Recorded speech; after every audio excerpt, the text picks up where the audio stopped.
자, 오늘 에베소서 2장 20절에서 22절 보셨죠? 이 부분을 보면요, 굉장히 독특한 표현들이 나옵니다. 일단 20절에서 너희는 이라고 했는데 그리스도인들을 말하는 장면이죠. 바울이 그리스도인들에게 쓴 서신입니다.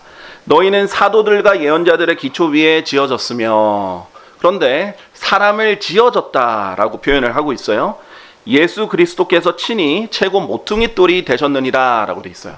이게 다 건축 용어예요. 건축 용어로서 기초가 있고 또 모퉁이 돌이 있고, 그리고 너희는 그 건물로서 지금 지어졌다, 그렇게 표현을 하고 있습니다. 참 독특한 표현이죠. 사람이 건물이 되는 겁니다. 사람들이. 그런데 이 독특한 건물의 특징은요, 이 사람들이 살아있는 사람들이에요. 그런데 이 건물이 눈에 보이는 물리적 건물이 아니라 영적 건물이고요. 이 건물의 특징은 모퉁이 돌이 최고로 높이 있다는 겁니다. 그래서 보통은 모퉁이 돌이 어떤 기초 아랫부분의 코너에 있거든요. 그런데 하나님이 지으시는 건축물은 반대예요. 위가 기초입니다. 위가 제일 중요한 예수님 기초 모퉁이 돌, 최고 모퉁이 돌이에요. 자, 그래서 가장 높은 곳, 최고 하면 가장 높은 곳이죠. 가장 높은 곳에 있는 모퉁이 돌이 기반이 돼서 기초가 세워지고, 또 거기서 우리가 함께 지어져 나가는 그런 형태로 있습니다. 그래서 세상에서 유일하게 위에서 아래로 지어지는 건축물이라 라고 할 수 있겠죠. 그러면서 살아있는 건축물이다, 그러면서 눈에 보이지 않는 영적인 건축물이다 라고 돼 있습니다. 자, 21절, 그분 안에서 건물 전체가 다 같이 적합하게 틀이 맞춰지고 주 안에서 하나의 거룩한 전으로 자라가느니라. 전이다, 거룩한 전이다. 성전을 말하는데 전이란 말은 큰 집을 말하는 거거든요. 그러니까 거룩한 집이다, 이렇게 말씀하시고 있는 겁니다. 자, 그런데 이게 거기서 더해서 성장을 계속하고 있는 거예요. 자라가고 있는 건물입니다. 이건 개개인이 자라나면서 전체가 또 자라나는 그런 특징을 가지고 있고요. 그분 안에서 너희 역시 성령을 통하여 하나님의 거처로 함께 지어져 가느니라 라고 됐어요. 핵심 용어는 21절도 22절도 그분 안에서, 예수 그리스도 안에서 이 일이 이루어진다는 것이고요. 성령을 통하여, 우리 안에 계신 성령님을 통해서 일이 이루어지는데 하나님의 거처로 함께 지어진다. 하나님이 이 교회, 영적인 교회에 같이 머무시는 거처로 우리가 지어져 가고 있다라고 얘기를 하고 있습니다. 살아있고 성장하고 그 다음에 모퉁이 돌이 위에서 아래로 지어지는 영적인 인류 유일의 건축물이 되겠습니다. 이 건축물의 특징 그리고 중요성에 대해서 오늘 성경도 강조하고 있지만 오늘 하나님의 말씀을 통해서 살펴보도록 하겠습니다. 자, 교회란 일단 무엇입니까? 많은 사람들이 교회를 건물로 착각을 하고 있죠. 일반 사람들이 그렇게 생각하고 있습니다. 그래서 건물을 보고 교회다라고 하는데, 눈에 보이는 건물이 교회가 아니죠. 교회라는 뜻 자체는 불러냄을 받은 모임, 즉 세상으로부터 불러냄을 받은 모임이다라는 뜻으로 사람들의 모임이 교회입니다. 그렇죠? 자, 그런데 이게 이제 성경에서는 눈에 보이지 않는, 정말 2000년 교회사에 있는 모든 구원받은 사람들이 다 속해 있는 그리스도의 몸을 교회라고도 해요. 이것이 이제 영적인 교회고 Universal Church라고 해서 보편적인 교회가 되죠. 모든 구원받은 사람은 자동으로 여기에 속하게 됩니다.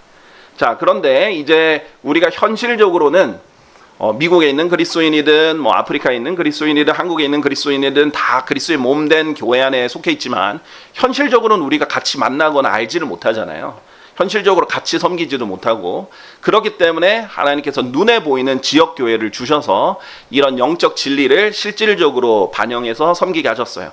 우리가 다 그리스도의 몸에 속한 지체들이잖아요. 그래서 손의 역할, 발의 역할 하는 사람 다 있습니다. 그러나 우리가 전 세계에 그렇게 하나님께서 필요한 대로 넣어주시기도 했지만, 지역교회에서 또 이 발의 역할, 손의 역할 하는 그런 역할들이 반영이 돼서 되는 거죠. 자, 오늘도 이 건축물이라는 이 그리스도의 몸에 관한 진리를요, 우리 지역교회에 적용을 하는 아주 실용적이고 중요한 교훈의 시간이 됐으면 좋겠습니다.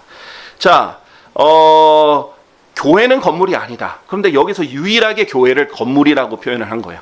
그러나 이 건물은 영적인 건축물이다. 자, 그래서 이 건축물을 하나님의 집, 하나님의 거처, 거룩한 집 이렇게 표현을 하고 있어요. 자, 집이 얼마나 중요한가. 우리 생활에서 필수 요소 중에 하나죠. 보통 의식주라고도 표현을 하잖아요. 일반적으로 집의 필수 기능을 다음 세 가지로 뽑습니다. 외부로부터 방비할 수 있는 안정성, 그리고 알맞은 공간 구성으로 편리한 생활을 할 수 있는 능률성, 그리고 적절한 채광과 통풍 및 냉난방 시설 등을 갖춘 쾌적성. 이런 것들 우리 세 가지 주요 요소라고 뽑더라고요. 그런데 집은 사람들에게만 중요한 게 아니에요. 동물들에게도 매우 중요합니다. 자, 그래서 비버라고 혹시 보셨는지 모르겠는데, 비버는 물을 막을 댐을 만든 다음에요. 자기가 댐을 만들어요. 그 중앙에 안전한 보금자리를 자기가 만듭니다. 댐부터 만들어서 환경을 만들고 그 다음에 집을 만들죠. 말벌은요, 입으로 나무를 긁고 물을 그것에 섞어서 그것으로 집을 짓는데 계곡과 나무와 벌집을 수천 번씩 오가면서 집을 짓습니다. 미물들도 이렇게 집을 소중하게 여기고 열심히 짓는단 말이죠. 성경에서는 독수리의 보금자리, 여우들의 굴, 바위들 속에 집을 짓는 토끼, 또 거미의 집을 왕궁으로 표현하고 있습니다. 다양한 집들이 성경에 나오는 거죠. 자, 그런데 잠언 24장 3, 4절에 보면요, 이 살아있는 건축물에서 중요한 것은 이것이 하나님의 거처라는 거예요. 하나님의 집이라는 거죠. 자, 하나님께서는요, 이 온 우주를 만드실 때도 집으로 비유를 하셨어요. 자, 잠언 24장 3, 4절에 집은 지혜로 지어지고 명철로 견고해지며 방들은 지식으로 인하여 모든 진귀하고 즐거운 재물로 가득차게 되느니라 하면서 이 집 짓는 원리와 가정에 대해서 설명을 했어요. 집을 짓기 위해서는 지혜가 필요하고, 그런데 또 명철로 견고해지고 방들은 지식으로 인해서 가득 채워지는데, 하나님께서도 자신의 집을 지을 때 지혜로 지으셨다라고 말씀하세요. 잠언 3장 19절 20절 보시면요, 주께서는 지혜로 땅에 기초를 두셨으며 명철로 하늘들을 세우셨고 그의 지식으로 깊은 곳들이 쪼개졌으며 구름들이 이슬을 내리는도다 라고 했어요. 자, 하나님의 지금 진정한 거처는 셋째 하늘입니다. 그런데 이 땅을 하나님의 발판이라고 해요. 그러니까 하나님이 발까지 이제 땅에 대고 계신 거죠. 사실 가히 온 우주가 하나님의 거처라고 해도 과언이 아닌데, 이렇게 신중하게 하나님께서 최초에 하늘과 땅을 만들 때 지혜와 명철과 지식으로 만드셨다라는 것을 표현해요. 이것을 조금 더 정교하게 욥기 38장은 건축가의 관점에서 이렇게 표현을 합니다. 38장에 보면 이 창조의 과정을요, 하나님께서 기초들을 놓으시고 그것들을 고정시키고 측량줄을 띄우고 치수를 재고 빗장들과 문들을 세우시는 등 아주 신중하고 정성껏 건축하시는 이 과정을 설명을 해주세요. 하나님께서도 건축하실 때 굉장히 정교하게 하셨다라는 것을 볼 수 있죠. 집은 그래서 하나님의 관심사이기도 합니다. 그리고 성경에서도 집이 굉장히 중요하게 나와요. 특히 하나님의 집. 그래서 하나님의 집이라고 불리는 그 물리적인 대상이 두 개가 있었는데, 성막이랑 성전입니다. 이 성막은 텐트였지만 하나님의 집이라고 불렀어요. 그러니까 성경에서 집의 개념은 꼭 시멘트로 지어야, 벽돌로 지어야 집은 아니죠. 자, 하나님의 성막도 하나님의 집, 그 다음에 성전도 하나님의 집이라고 불렸습니다. 그래서 하나님께서 모세에게 성막을 지으라고 하실 때는요, 히브리서 8장 5절에 보면 하늘에 있는 이 집의 모양을 보여주시고 거기에 본따서 성막을 짓도록 해주셨어요. 히브리서 8장 5절에 그렇게 기록이 되어 있죠. 자, 그 다음에 여기서 보면 그 제사장들은 하늘에 있는 것들의 본보기와 그림자를 섬기니 마치 모세가 장막을 만들려고 했을 때 하나님의 권고를 받았던 것과 같도다. 이는 그분께서 말씀하시기를, 보라, 너는 그 산 속에서 너에게 보여준 그 양식을 따라 모든 것들을 만들라 하시기 때문이라. 자, 하나님께서 이 모든 것들을 이제 보여주셨죠. 자, 그렇게 해서 성막의 세부 지침까지 다 알려주십니다. 어떤 종류, 어떤 재료, 어떤 색깔, 치수, 배치, 세부 모양, 장식, 개수, 이 사용법 등 아주 자세하게 설명이 됩니다. 자, 모세가 40일 동안 시나이산에서 주님께로부터 전달받은 내용의 사실 거의 반 이상이 성막과 관련된 내용이었다라고 볼 수 있겠습니다. 그래서 하나님께서 얼마나 큰 비중과 관심을 두셨는지 이 성막과 관련된 지침이 계속 반복해서 나오고요. 출애굽기에 아주 많은 부분을 차지합니다. 그러나 하나님의 집을 이제 건축하기 위해서는 사람이 필요했죠. 그래서 실제로 이 모세에게 명령하셨지만 건축 자체는 브살렐이라는 사람을 지명하셔서 부르십니다. 그리고 그에게 지혜와 명철과 지식과 기술을 주셨어요. 성막을 만드는데 하나님이 지혜와 지식과 명철을 주셔야, 그것도 기술도 주셔야 가능했다는 거죠. 자, 그래서 아주 많은 사람들이 여기에 붙어서 건축을 합니다. 그런데 하나님께서 거기에 자기의 그 물질을 들였던 사람들도 일일이 다 기록하시고 그 제작하는데 참여한 사람도 일일이 기록하세요. 얼마나 여기에 하나님께서 신경 썼는지 알 수 있겠죠.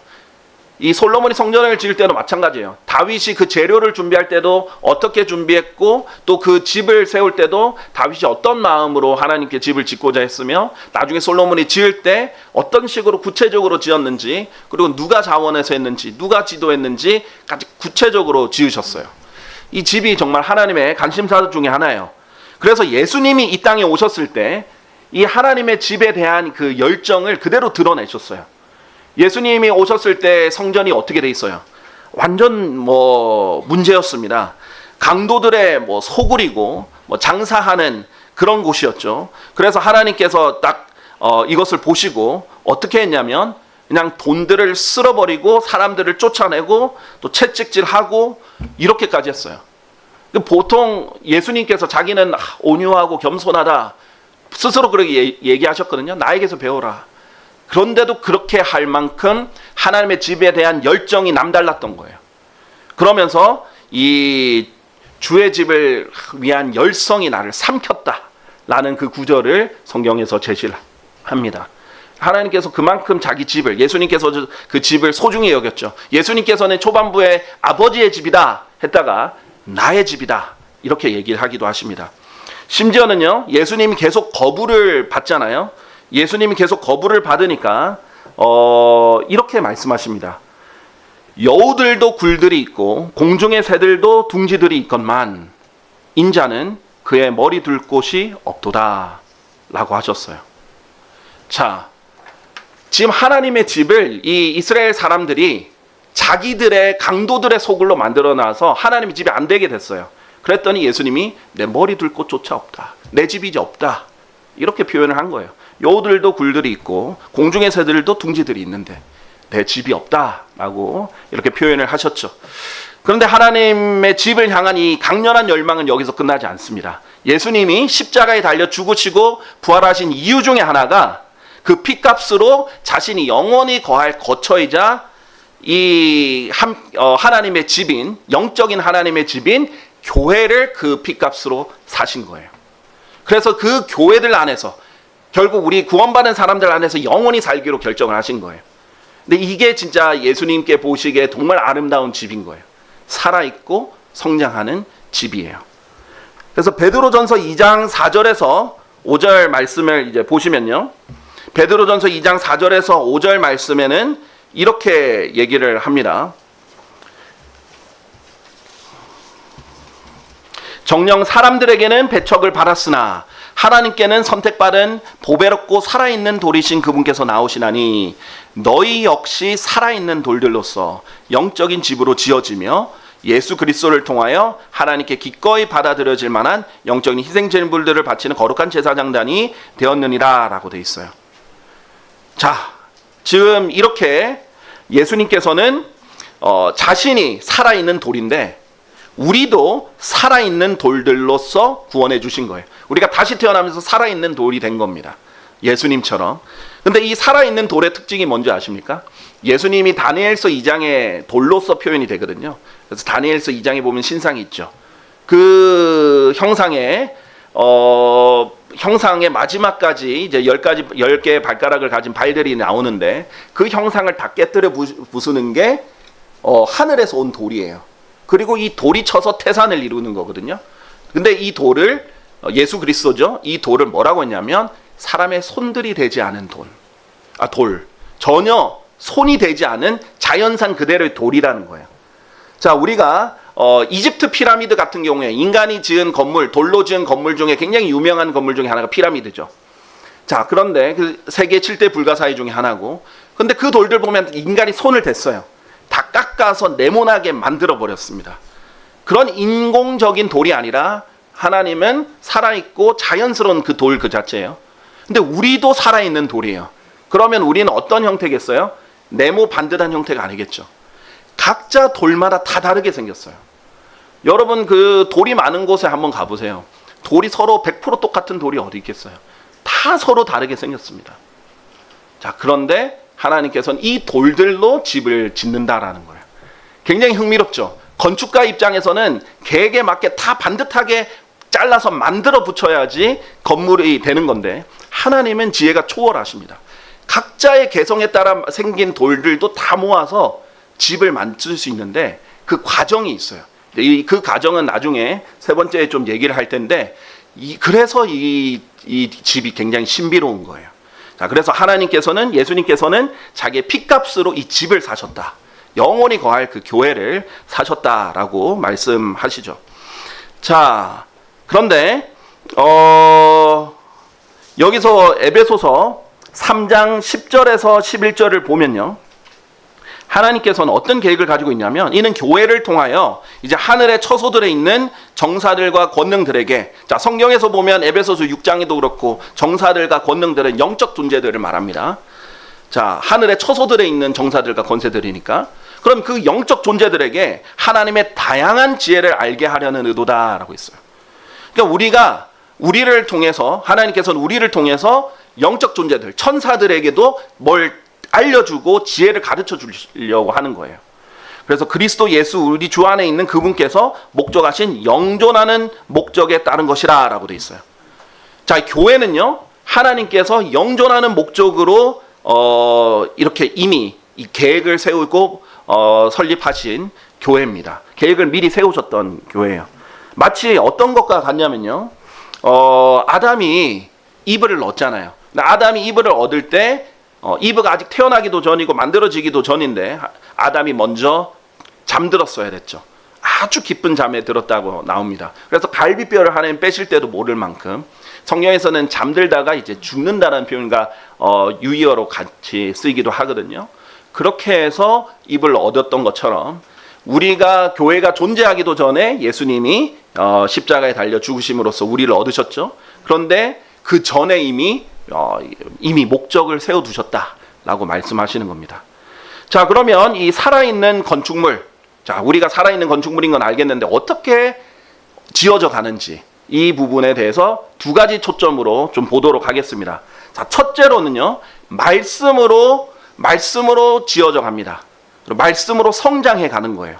자, 사도행전 20장 32절을 보시면요, 그리고 형제들아, 이제 내가 너희를 하나님께 위탁하며 그분의 은혜의 말씀에 위탁하노니 그것은 너희를 능히 세울 수 있으며 성결하게 구별된 모든 자들 가운데서 너에게 한 유산을 줄 수 있느니라 라고 되어 있습니다. 자, 바울이 하나님의 은혜의 말씀에 위탁한다, 너희를 위탁한다 하면서 이 말씀이 능히 너희를 세울 수 있다, 그리고 너에게 한 유산을 줄 수 있다 라고 되어 있어요. 자, 하나님의 말씀이 우리 각 사람들을 세워줍니다. 그래서 우리는 이 살아있는 건축물은 하나님 말씀으로 세워져 가는 건축물이죠. 자, 그리고 베드로전서 2장 2절에는요, 갓난아기들로서 말씀의 순수한 젖을 열망하라, 이는 너희로 하여금 말씀으로 자라게 하려 함이라 라고 되어 있습니다. 자, 각 사람은 구원받고 다시 태어나자마자 말씀으로 자라나가야 되죠. 그게 우리가 계속 지금도 지어져 가고 있는 이유입니다. 말씀으로 우리가 자라나가려면 일단은 이 건축물이 계속 성장하려면요, 일단은 구원받아야 돼요. 우리가 계속 구령하잖아요. 하나님께 더 좋은 집을 지어드린다라고 생각하세요. 하나님이 거처할 수 있는 곳을 더 확장시키는 개념이라고 생각하면 됩니다. 그리고 그 더 또 확장시키는 개념은 구원받은 사람이 자라나갈 때 더 이 하나님께 더 좋은 집을 지어드릴 수 있는 거예요. 여러분 그런 마음 있잖아요. 아, 내가 열심히 돈 벌어서 부모님께 좋은 집 하나 장만해드려야겠다. 그런 마음보다 더한 게 이제 하나님께 내가 좋은 집을 마련해드려야지. 구령을 하고 성장을 하면 됩니다. 하나님의 말씀으로 둘 다 가능한 거겠죠. 자, 에베소서 4장 12절에서 13절 말씀도 이제 동일하게 이런 부분을 얘기하고 있습니다. 자, 성도들을 완전하게 하려 하시며. 자, 이게 무슨 말이냐면 지금 하나님께서 은사를 주신, 선물을 주신 이유를 얘기합니다. 하나님의 선물, 즉 교회에게 주신 여러 사람들이 있거든요. 목회자라든지 성경 교사라든지 복음 전도자라든지 그 목적이 성도들을 완전하게 하려 하시며 사역의 일을 하게 하려 하시며 그리스도의 몸을 세우게 하려 하심이라라고 돼 있어요. 자, 복음을 전하고 하나님의 말씀을 가르치고 양육하는 것이 그리스도의 몸을 세운다라고 말하는 거죠. 이 세우는 게 영어로는 건축한다라는 것과 동일한 표현입니다. build가 되는 거예요. 자, 그 다음에 마침내 우리 모두가 믿음의 일치와 하나님의 아들의 지식의 일치에 도달하여 하나의 완전한 사람에 이르고 그리스도의 충만하심에 장성한 분량에까지 이르게 하려 하시며, 결국은 우리가 완전히 그리스도의 충만한 그 충만하심의 장성한 분량에까지 계속 이르게 하려는 겁니다. 우리가 끝없이 성장을 해야 됩니다. 즉 예수님이 오실 때까지 우리는 하나님을 위해서 더 좋은 집을 만들어주는 기간이다라고 할 수 있겠습니다. 자, 그러면 지금 이 하나님 말씀을 받아들이는 자세가 어떻게 돼야 되는가? 지금 저 목자라는 도구를 통해서 하나님께서 나에게 지금 주시는 말씀은 내가 이것을 잘 받아들이고 성장하고 변화해서 내가 하나님을 위해 더 좋은 건축물이 되게 하려는 거구나. 그 관점으로 받아들이셔야 돼요. 하나님께서는 제가 다른 사람들보다 더 뛰어나서 세우신 게 아니에요. 그냥 역할로서 도구로서 그렇게 하신 거니까 저의 흠을 보지 마시고 제가 오늘 머리가 좀 어떤지, 오늘 살이 좀 빠졌는지 쪘는지 그런 거 보지 마시고 하나님의 말씀을 들을 때 그래, 이게 좀 잘 지어져 나가는구나, 내가 더 성장해야 되겠다, 이렇게 보시면 좋겠습니다. 자, 그래서 베드로전서 4장 11절, 저뿐만 아니라 여러분 모두가 교회에서는 이렇게 해야 서로 세워줄 수 있는 거예요. 만일 어떤 사람이 말하거든 그는 하나님의 신탁의 말씀들 같이 말할지니라. 만일 어떤 사람이 섬기거든 그는 하나님께서 주시는 기량에서 나오는 것 같이 그것을 할지니라. 이는 하나님께서 모든 것들 안에서 예수 그리스도를 통하여 영원하게 되시도록 하려 함이니 그분께 찬송과 통치권이 영원 무궁토록 있기를 바라노라. 아멘. 여러분이 말을 할 때요, 하나님의 말씀 같이 말을 하라는 거예요. 그래야 서로 세워주죠. 그렇죠? 은혜의 말씀으로 서로 세워주면 됩니다. 그래서 오늘 우리 이제 주의 첫날에 이렇게 모일 때인데 오늘은 주님을 위해서 더 좋은 집을 지어드리는 기회다, 이렇게 생각하고 오시면 되겠습니다. 자, 그러면 다음으로 우리 건축물이 또 세워져 나가는 두 번째 방법이 있어요. 그러니까 크기로만 세워져 나가는 게 아니라 또 개수로, 이 돌의 개수도 많아져야 되겠죠. 개수로 또는 양적으로 많아지는 것뿐만 아니라, 크기로만 많아질 뿐만 아니라 이게 잘 맞아떨어져야 돼요. 아까 말씀드렸죠? 네모 반듯한 돌들이 아닙니다. 피라미드처럼 다 깎아서 만들어서 그냥 자기가 끼워 넣으면 되는 게 아니에요. 다 독특하게 생겼어요. 여러분 다 다르게 생겼어요. 다 특징이 다릅니다. 길게 생긴 돌도 있을 거고, 아니면은 동그랗게 생긴 돌도 있을 거고, 그다음에 어떤 사람들 뾰족한 돌도 있을 거고, 뭉퉁한 돌도 있을 거고. 그런데 그 돌들이 어떻게 되느냐? 오늘 에베소서에서 그 원리를 알려주고 계시죠? 여러분이 그분 안에서, 예수 그리스도 안에서 건물 전체가 다 같이 적합하게 틀이 맞춰져야 됩니다. 이게 안 떨어져요. 그런데 서로 맞는, 이렇게 하나님께서 딱 그 제 위치에 놓으셔서 딱딱 떨어져서 맞춰야 돼요. 그러니까 이 지역교회에서 또 하나님의 몸 안에서 여러분이 할 일은 서로에게 서로를 맞춰가는 과정입니다. 여러분 혼자 독불장군으로 살아가는 게 아니에요. 서로에게 맞춰줘야 돼요. 하나님께서 궁극적으로 성령님을 통해서 여러분에게 그렇게 하도록 일을 하시지만 하나님께 내어드려서 다른 사람 이해해줘야 돼요. 다른 사람들이 모일 수밖에 없습니다. 거기에 자기를 맞춰가야 됩니다. 자, 그래서 이것은 사랑으로만 가능해요. 고린도전서 8장 1절에는요. 지식은 우쭐하게 하나 성도의 사랑은 세워주느니라 라고 돼 있어요. 여러분이 지식은 많이 가지고 있을 수 있어요. 계속 또 배우고 배우면 연차가 또 지나갈수록 지식은 머리로는 많이 알 수 있는데 그걸로는 우쭐해질 수 있다. 절대 그러면 세워주질 못하고 오히려 무너뜨릴 수 있어요. 성경 구절을 인용하더라도 무너뜨리는 데 사용할 수도 있어요. 그러나 성도의 사랑은, 우리가 그리스도인이 해야 되는 이 사랑은 뭐냐? 세워주는 거예요. 그러면 지식을 올바르게 쓰고 이해해주고 들어줄 수 있습니다. 제가 처음 구원받고 킹제임스 성경을 이제 막 알게 됐을 때는 저는 어땠냐면요. 제가 다른 사람들한테 이제 전해요. 또 특히 제가 알던 사람들한테 막 전하면 제가 이제 새롭게 알게 된 사실을 막 전달을 했어요. 그러면서 그 사람이 말을 하면 한 문장에 틀린 부분을 다 집어냈어요. 이건 이래서 틀렸고 저건 저래서 틀렸고 이것 저래서 틀렸고 계속 지적을 했어요. 저는 그렇게 해야만 되는 줄 알았어요. 그리고 또 눈에 계속 띄잖아요. 그런데 지금 보니까 그게 아니었다라는 걸 알게 되죠. 저도 매주 이렇게 새로 오신 분들이랑 교제를 하다 보면 어떤 분들은 오랜 세월 동안 성장하신 분들이 오시기도 하고, 또 어떤 분들이 이제 갓 구원받은 분들, 심지어 구원받지도 않은 분들 또 오시기도 하고, 또 복음을 전할 기회도 되기도 하고, 또 여러 가지 얘기를 하게 될 계기가 되는데 웬만하면 잘 이해하고 들어드려요. 이 부분은 좀 성경이나 다른 부분을 얘기해도 이해하고 들어줍니다. 당연히 처음 교회 오신 분들이 당연히 잘 모를 수 있죠. 저희가 생각하는 것 좀 다르게 얘기할 수 있죠. 잘 이해하고 받아주고 가능하면 아주 좋은 세워주는 기회 가운데 바르게 잡아줄 수 있으면 좋습니다. 자, 그런 식으로 우리가 사랑이 있어야만 세워줄 수 있지, 칼만 지식만 휘두르다가는 죽여버릴 수 있다는 거예요.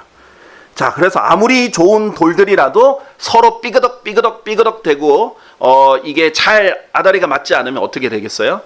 여우 한 마리만 올라가도 무너진다 라고 했던 토비아가 조롱했던 그런 건축물이 될 것입니다. 아무리 큰 돌들이 있고 아무리 탄탄한 돌들이 있어도 서로 삐그럽게 되면 건축물이 될 수는 없죠. 이거예요. 자, 우리는 한 명 한 명이 뛰어난 사람이 중요한 게 아니에요. 맞춰져 가는 게 중요한 거예요. 함께 하나의 건축물이 돼가는 것이 중요한 겁니다.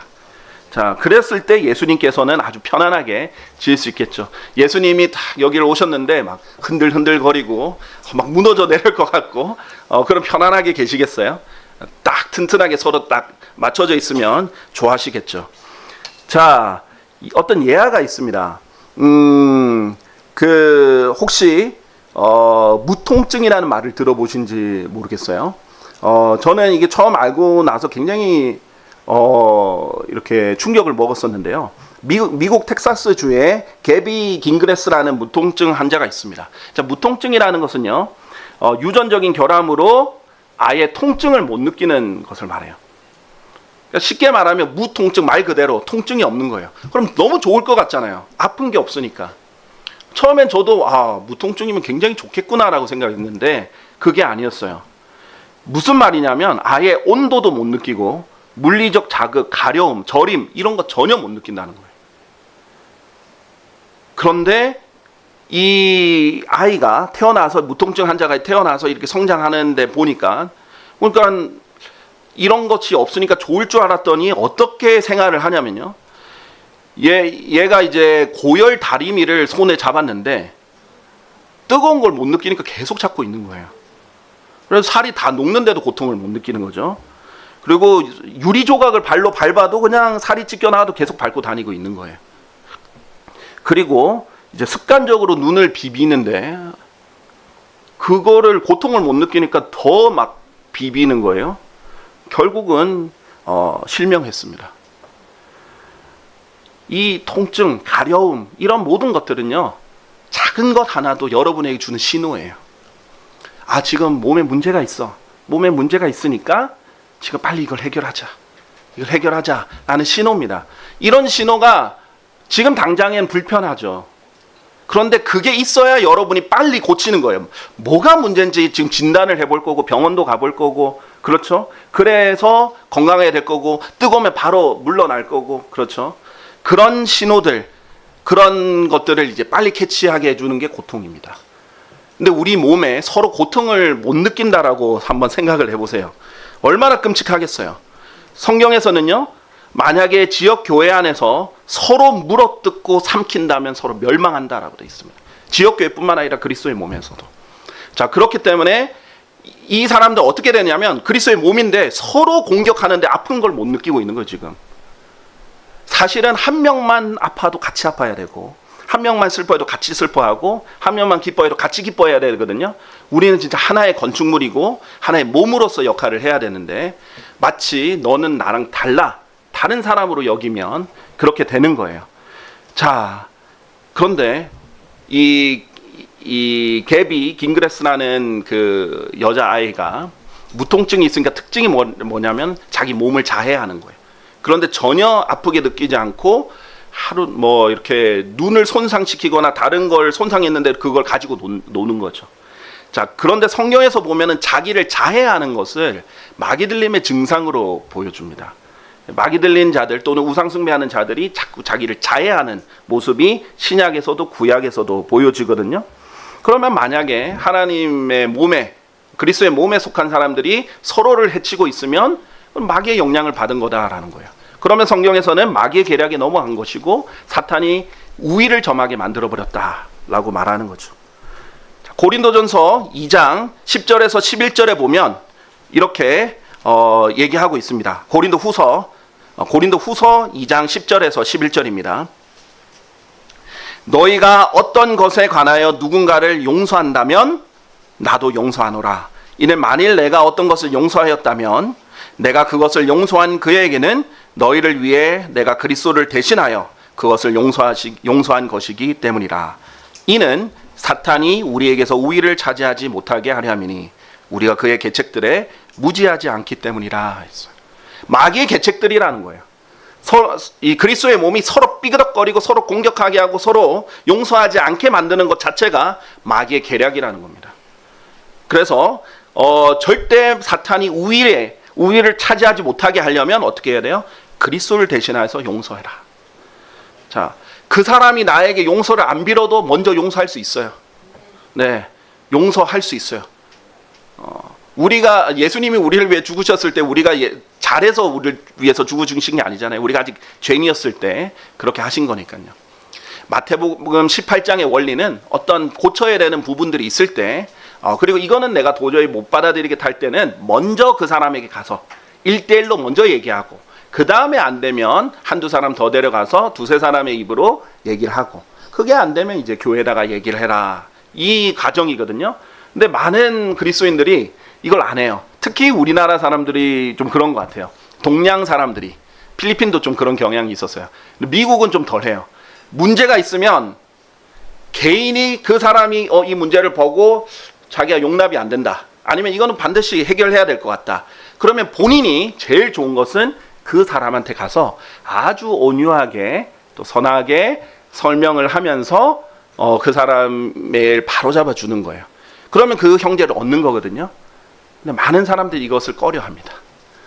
특히 동양 사람들이 꺼려요. 미국 사람들은 좀 쉽게 말하는 편이기도 하고 그런데 동양 사람들은 그런 말을 꺼내기를 어려워해요. 대신 무엇을 선택하느냐? 내가 직접 말 안 하고 다른 사람한테 말해. 그러면 그 문제가 다른 사람한테 퍼지겠죠. 이게 정말 도움을 청해서 같이 가자 이런 의미로 하면은 괜찮지만 그게 아니라 점점점 퍼져가지고 이 사람 거의 따돌리듯이 흉을 보게 되는 그런 험담이 돼버리면 안 된다는 거죠. 그래서 아주 실질적입니다. 우리가 문제가 있으면 제일 먼저 하나님이 나에게 이 교회를 세우라는 뜻으로 주신 거구나. 나에게 보여주신 거구나. 내가 하나님께 항복해야 되는 문제구나 하고 실행을 하시면 돼요. 대신 아주 사랑이 넘치게 가서 하셔야 됩니다. 자, 그래서 이런 집을 지어가는 과정을 저는 개미들이 많이 생겨났어요. 어떤 의미냐면 하나님께서 개미를 굉장히 지혜롭게 여기셨는데 개미들의 부지런함에 대해서도 얘기를 하셨지만은 어떤 감독자도 없이 일사불란하게 움직이는 것에 대해서, 그리고 각자가 다 하나의 목적을 향해서 모두가 움직이는 것에 대해서 칭찬도 하셨었거든요. 그런데 이 개미들이 뭘로 유명하냐면 건축으로 유명합니다. 지금 인류 역사상 가장 큰 구조물은요, 건축물은 인간이 지은 게 아니에요. 개미가 지은 겁니다. 연결되어 있는 단일 구조물로서 가장 큰 가장 큰 구조물이 이 브라질 북동부에서 발견이 됐었는데요. 원래 처음에 이 학자들이 높이 2m에서 한 4m 훨씬 높죠. 높이에 너비 한 9m에 이르는 곡갈 모양의 흙더미들을 그냥 보다가 좀 희한하다라고 생각을 했었어요. 근데 그게 한두 개가 아니라 수십, 수백, 수천, 수만, 수십만 계속 있는 거예요.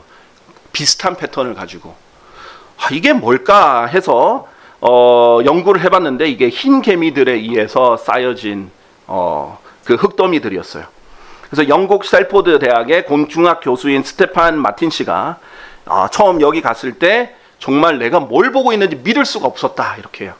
일단 위성 사진으로, 이제 구글 어스에도 보일 만큼 위성 사진으로 봤더니 이 흙더미들이, 거대한 흙더미들이 약 200만 개가 있었어요. 그리고 그 면적이요 20만 제곱킬로미터예요. 우리 대한민국이 10만 제곱킬로미터거든요. 2배의 크기입니다. 대한민국 2배의 크기로 그게 돼 있어요. 근데 이 흙더미는요, 눈에 보이는 흙더미는 그냥 약과입니다. 이 눈에 보이는 흙더미는 흰개미들이 지하 터널을 팔 때 나온 흙을 쌓아놓은 거예요. 그러니까 지하에 갔더니 훨씬 더 큰 거죠. 이게 이 흙더미들, 위에 눈에 보이는 흙더미들의 부피만 해도 가자의 대피라미드 4,000개를 지을 수 있는 규모입니다. 근데 지하는 더 다 연결되어 있고 더 어마어마하죠.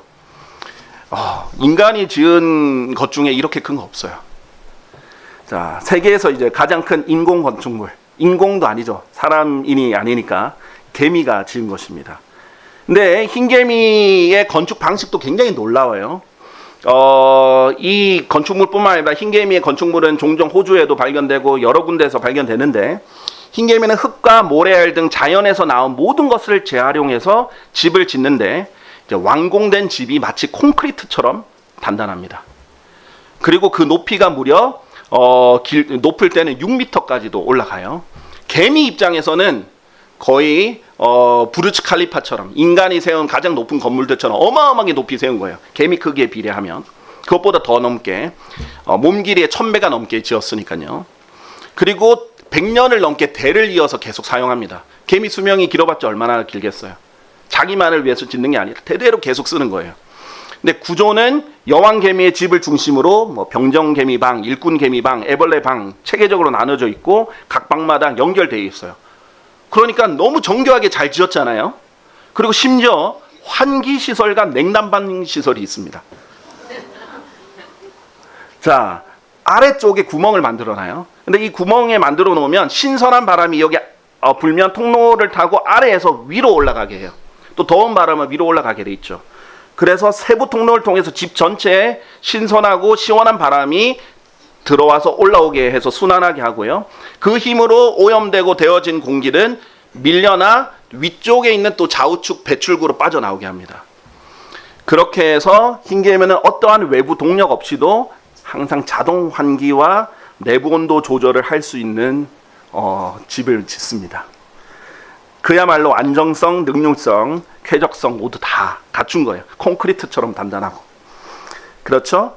그래서 이 전 세계 유수한 건축가들이 이렇게 탄성을 지릅니다. 특히 중동 지역에 가면은 뜨거운 열기가 많잖아요. 근데 그걸 다 에어컨을 하려면 어마어마한 에너지가 드는데, 그럼 도대체 이렇게 자연 순화하는 방법을 어떻게 모방하면 좀 전력을 줄여볼 수 있을까 해서 이걸 모방해서 그 건축을 한 경우도 있다고 합니다. 그럼에도 불구하고 절감이 될 뿐 완전 자동화는 되지는 못해요. 그래서 학자들 사이에 진짜 가장 큰 미스터리가 뭐냐면, 적게는 몇백만에서 많으면 수억 마리가 되는 개미들이 어떻게 다 각자 하나의 목적을 가지고, 그리고 마치 설계도가 있는 것처럼 그 하나의 목적과 하나의 디자인을 위해서 다 일사불란하게 다 각자 위치에서 역할을 다 하냐 이거예요. 그런데 성경에도 나와 있다시피 인도자도 감독자도 없어요. 누가 막 채찍질하면서 해라 이렇게 안 한단 말이죠.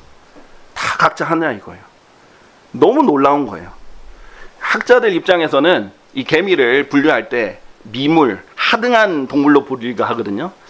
그런데 이 개미의 건축술만 보더라도 이 개미가 보통 지혜로운 게 아니죠. 그래서 성경은 개미에게서 지혜를 배우라 하셨고, 아주 작지만 이제 즉히 작지만 아주 현명한 4가지 중에 첫째로 제시를 한 게 이제 개미입니다. 자, 이 개미 같은 미물에게도 이런 지혜를 발견할 때 정말 창조자 하나님께 경애를 드리지 않을 수가 없죠. 근데 교회도 이와 마찬가지입니다. 교회 구성원 한 명 한 명을 보세요. 성경에 따르면요, 고린도전서 1장 30절에서 31절에 보면 여러분이 자랑할 게 하나도 없다.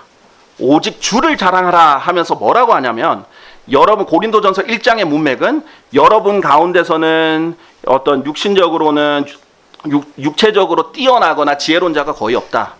그리고 여러분은 천하고 멸시받는 자들이다. 그런데 하나님께서 여러분을 다시 태어나게 하시고 사용하셔서 여러분에게 있는 지혜는 결국 예수 그리스도다라고 말하고 있어요. 고린도전서 1장 30절. 그러나 너희는 그리스도 예수 안에서 그분께로부터 났으니 그리스도께서는 하나님께로부터 나셔서 우리에게 지혜와 의와 성결과 구속이 되셨느니라. 예수님이 이제 우리의 지혜가 되시고, 예수님이 우리의 의가 되시고, 예수님이 우리의 능력이 되시는 거죠. 그래서 기록된 바와 같으니 자랑하는 자 그는 주를 자랑할지니라 했어요. 우리 개개인은 다 보잘것없는 사람이에요. 자, 여러분이 정말 세계에서 잘 나가는 사람이었다면 구원 못 받으셨겠죠. 저도 제가 승승장구해서 세계에서 가장 유명한 사람이었다면 제가 예수님 받아들였겠어요. 그러지 않을 때, 특히 힘들고 어려울 때 여러분이 예수님을 만나지 않으셨겠어요? 또 겸손했기 때문에 그게 가능했겠죠. 그러니까 자랑하려면 주님만 자랑하라는 거예요. 여러분도 그런 개미 같은 마인드가 있어야 돼요. 내가 나 잘났다 이렇게 하면 같이 못합니다. 우리가 다 같이 예수님만을 위해서 이렇게 함께 움직여야 되는 거죠.